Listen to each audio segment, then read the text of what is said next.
rises up, isn't it? Yeah, correct. No, this is the living room. Here we relax together. We sit around, we watch TV. Maybe watch the World Cup. Yeah. Yes. Well, It's a living room. it's just delightful how you've got such an eclectic mixture of things, and yet it all seems to just fit together so well. These coral shells, where are these from? Yeah, it's not only corals. Actually, it's my mineral collection, and there's desert roses there, but there's also some shells, nautilus shells. Did you say that's called desert rose? That's The desert rose. Talking about That's that. actually scent. Yeah, that's a crystallized scent. It's from Qatar, actually. Yeah, comes from Qatar. Yeah. So I've been collecting since I was young, so it's nice to have it here on display.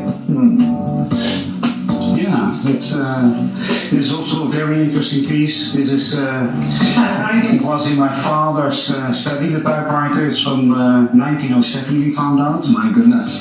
On the internet, there was a collector of these royal typewriters that could actually pinpoint a model number to a year. I should explain to the younger members of our audience here that this is what computers used to look like. You press the button and you actually type a letter, and then you can post it. But yeah, that's very nice. And the interesting thing is, on the internet, you can still find the ribbons for these ancient things. That's actually functioning. That's amazing. That's cool. I could type my own name here. Yeah. Signing a logbook, right? Signing a gift book. Yes, and you have to have cup of coffee. Remember those? Yes, I do. Yeah.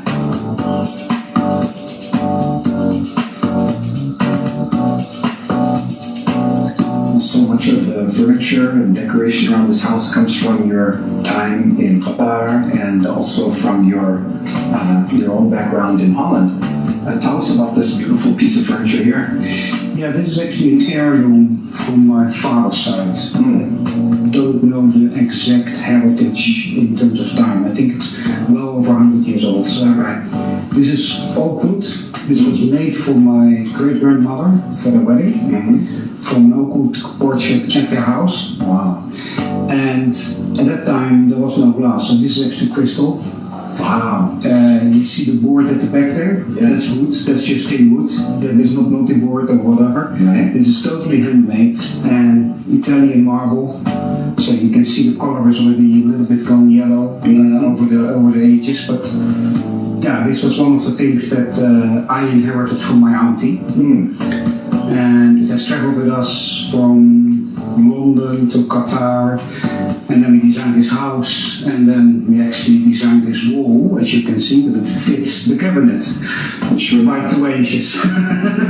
So this was, here the house is built around the furniture, not the other way around. Right. Mostly people build a home and then fit the furniture that fits. Right here, we've made a special space directly for this piece. This is gorgeous. Of course, oak is the brilliant of the north, isn't it?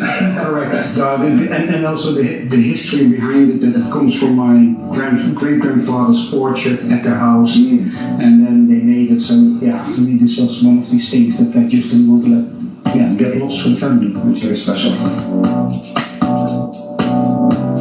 Ruang ini memanfaatkan perolahan pengudaraan atau stack ventilation. Udara panas ke atas, udara sejuk kekal di bawah. Rasanya nyaman dan segar, walaupun penghawa dingin tidak dibuka. Bumbung atap rumah ini mengunjul untuk melindungi rumah daripada terik matahari dan juga pembiasan hujan. Semua ini antara prinsip reka bentuk pasif yang kita dapat jumpa pada reka bentuk rumah-rumah tradisional, termasuklah di Borneo. Sudah tentu ini semua perlu difahami dengan teliti dalam proses mereka bentuk. Maka saya ingin mendapatkan maklumat lanjut daripada arkitek Ivy Jong dari firma Atelier Timur yang membantu mereka bentuk bangunan ini. Ivy, maybe you can tell us a bit about how you were able to balance those different elements of vernacular traditions and modern construction techniques. This house, we didn't impose a style on it. It was developed through, again, our client's nostalgia of a vernacular house in Miri. Yes. And but the the background work that you don't see here are all the decision making in terms of the function, especially the M&E. This house, That's mechanical and Yeah. electrical. they being from Shell, everything is documented. Okay? They need to know where each pipe comes in and where it goes out. So this whole house was modeled, a detailed model. We didn't use it because it's just a house project.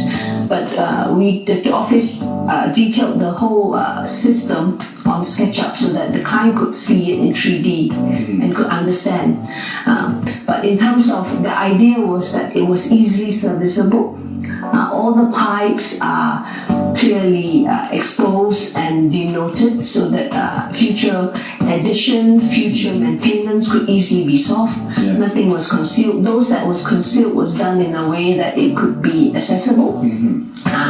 The other thing that was the thoughts for this house was in the materials that was used. Yes.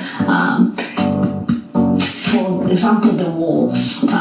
This is not, it's actually 2 layers. We have the conventional masonry wall, brick wall, inside, but outside we have a cladding layer, and we created air gaps in between so that the heat gain does not affect the brickwork. Yes. So there is very little thermal heat gain in Malaysia, where the heat hits the brick and it warms up, and then the brick will release heat at night. So at night it's going to be uncomfortable. Yes. It's like a warm wall.